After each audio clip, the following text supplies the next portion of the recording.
Seja bem-vindo a mais um vídeo do canal Católico 21. Eu me chamo Renato Lopes e hoje vamos falar do tempo do Advento, que está inserido dentro do calendário litúrgico da Igreja Católica.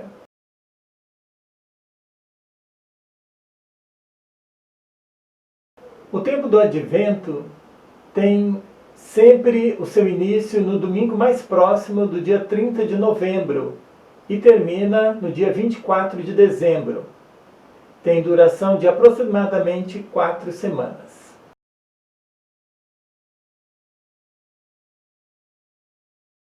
O Advento é uma palavra latina que significa aproximar-se, vir chegando aos poucos. Durante as 4 semanas do Advento, a gente se prepara para o Natal. No Advento, ouvimos as vozes sempre atuais dos profetas bíblicos, anunciando a vinda do Messias. Também ouvimos a voz de João Batista e do próprio Jesus, anunciando a proximidade do reino de Deus. O Advento, tempo do Advento, é um tempo próprio do Ocidente. Foi instituído para que os fiéis se preparassem para o Natal, mas em pouco tempo adquiriu também um significado escatológico. Então temos 2 momentos do tempo do Advento. O primeiro mais escatológico, a vinda de Jesus no final dos tempos, onde ouvimos a voz dos profetas bíblicos. Esse período vai até o dia 16 de dezembro. O segundo momento começa no dia 17 de dezembro e é focado no anúncio da proximidade do reino de Deus na voz de João Batista. Aqui temos a novena de Natal, preparação imediata para o nascimento de Jesus Cristo. O Advento é tempo de uma alegre expectativa. É um momento de forte mergulho na liturgia e na mística cristã.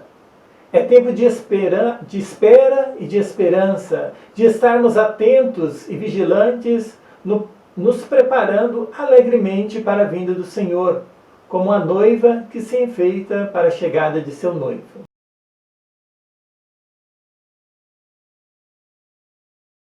Como falei anteriormente, o Advento é próprio do Ocidente. Há relatos de que ele começou a ser vivido entre os séculos 4 e 7 em vários lugares do mundo, como a preparação para a festa do Natal. No final do século IV, na Gália, onde atualmente se encontra a França, e na Espanha, tinha um caráter ascético, com jejum, abstinência e a duração de 6 semanas, como na Quaresma. Esse caráter ascético para a preparação do Natal se devia à preparação dos catecúmenos para o batismo que era realizado na festa da Epifania. Somente no final do século VII, em Roma, é acrescentado o aspecto escatológico do Advento, recordando a segunda vinda do Senhor. Mas somente após a reforma litúrgica do Concílio Vaticano II, passou a ser celebrado nos 2 aspectos, a vinda definitiva do Senhor e a preparação para o Natal, mantendo a tradição das 4 semanas. Atualmente, o Missal Romano diz que o tempo do Advento possui dupla característica, sendo um tempo de preparação para a solenidade do Natal e que se comemora a primeira vinda do Filho de Deus entre os homens, que é também um tempo em que, por meio desta lembrança, volta-se os corações para a expectativa da segunda vinda do Cristo no fim dos tempos. Por este duplo motivo, o tempo do Advento se apresenta como um tempo de piedosa e alegre expectativa.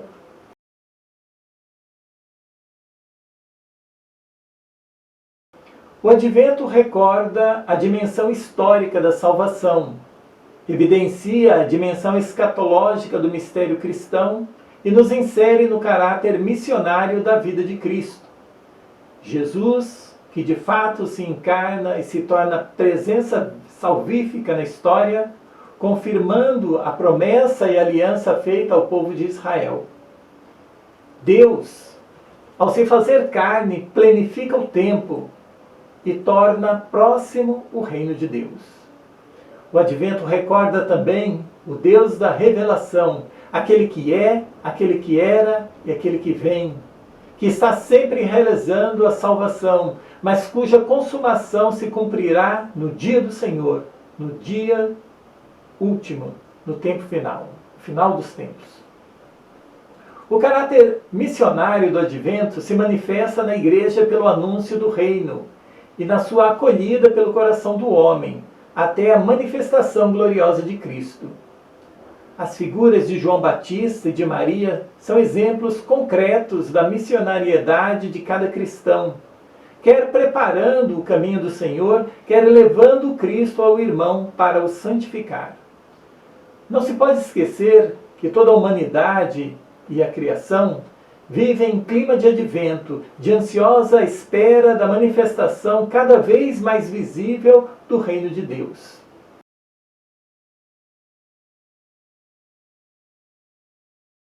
Deus é fiel às suas promessas. O Salvador virá, como prometeu.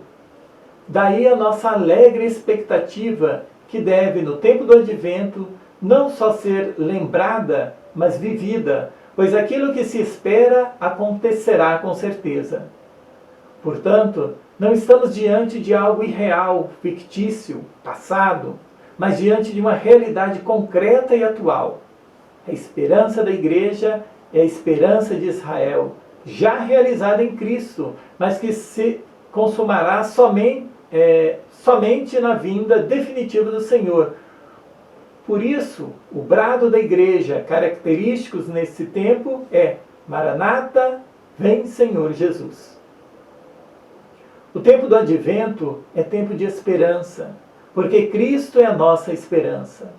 Esperança na renovação de todas as coisas, na libertação das nossas misérias, pecados, fraquezas, na vida eterna.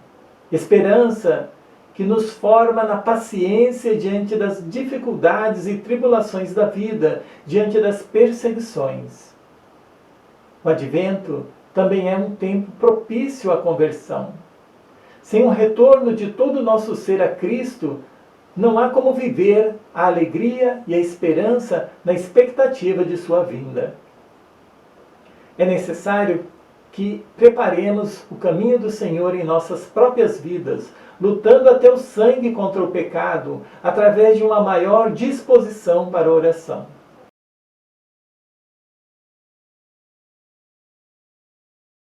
Gostaria aqui de pincelar, de uma maneira geral, alguns textos que ocorrem durante os domingos do Advento. Esses domingos são caracterizados principalmente pelos evangelhos. No primeiro domingo do Advento, se lê todos os anos um texto que fala do fim dos tempos. No segundo e no terceiro domingo, se faz referência a João Batista. No quarto domingo, proclamam-se acontecimentos que preparavam imediatamente o nascimento de Jesus.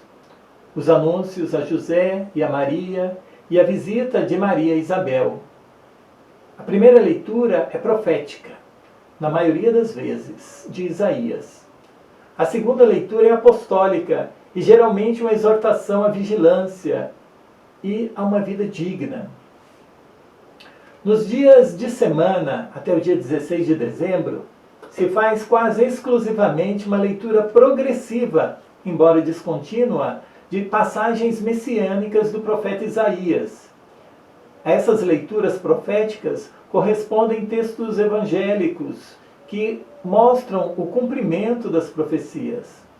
Elas são sempre, de algum modo, relacionadas à primeira vinda do Filho de Deus, mas elas anunciam também a última vinda. Na segunda e na terceira semana, algumas passagens evangélicas se referem a João Batista.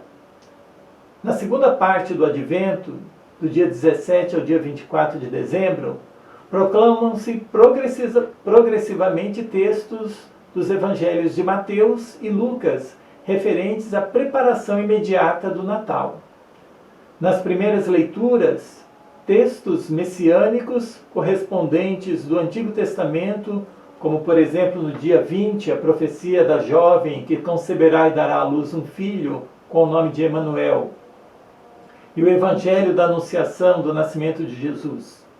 No dia 22, lê-se do Cântico dos Cânticos a leitura do amado que salta pelas montanhas, e de São Lucas, e do evangelista São Lucas, o relato da visita de Nossa Senhora Isabel.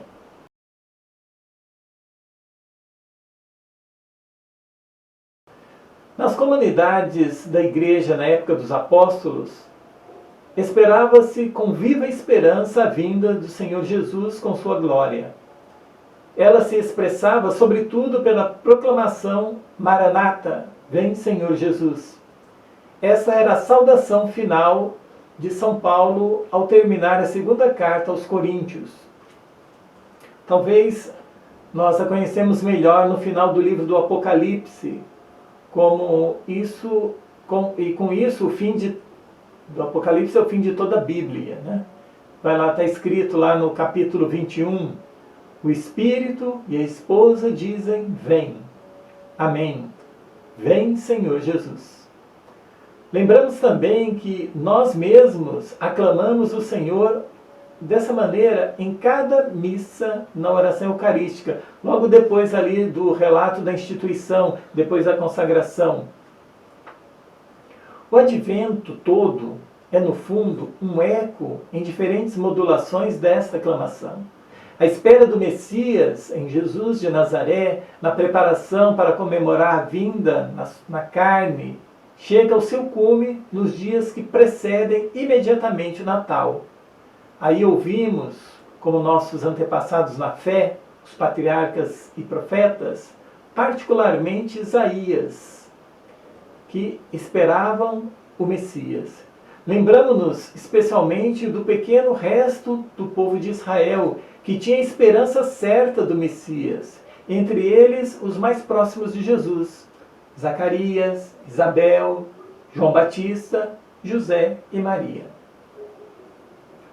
O tempo do Advento resulta, assim, numa intensa celebração da longa espera do Messias na história da salvação, que nos ajuda a descobrir em quase cada página do Antigo Testamento, desde o Gênesis o mistério de Cristo. Assim aprendemos a ler a nossa história com os olhos iluminados pela fé, e podemos nela descobrir a presença do Cristo que vem. Também na história atual, como já no Antigo Testamento e em todas as épocas, Cristo está presente e está para vir. Como diz o documento de Medellín, Cristo, ativamente presente em nossa história, antecipa seu gesto escatológico não só no desejo impaciente do homem para alcançar sua total redenção, mas também naquelas conquistas que, como sinais indicadores do futuro, o homem vai fazendo através da atividade realizada no amor. Se ouvimos e lemos as palavras dos profetas, de Isaías até João Batista, nas semanas do Advento, dentro da nossa situação concreta, podemos também hoje descobrir a centralidade de Cristo na história atual, como ele era o centro da história do passado e o será no futuro, até que ele se manifeste em toda a sua glória como Senhor da história em sua vinda definitiva. O Advento é tudo isso e muito mais. Espero ter contribuído para uma compreensão mais profunda de sua vivência desse momento litúrgico que a Igreja está celebrando. Se você gostou, deixe o seu like. Ele é muito importante para a gente ter um feedback daquilo que estamos apresentando. Se for possível, deixe também um comentário falando de como tem sido sua preparação para o Natal que está chegando. Compartilhe com a gente como está a sua expectativa para a chegada de Cristo, para o nascimento de Jesus. No tempo do Natal, vou fazer um vídeo semelhante a esse, falando da vivência espiritual desse período tão importante da nossa história de salvação. Se você é inscrito no canal, não é inscrito, inscreva-se e ative o sininho para ser avisado quando o vídeo for postado. Desejo a você um bom advento e até o próximo vídeo. Que Jesus esteja em seu coração.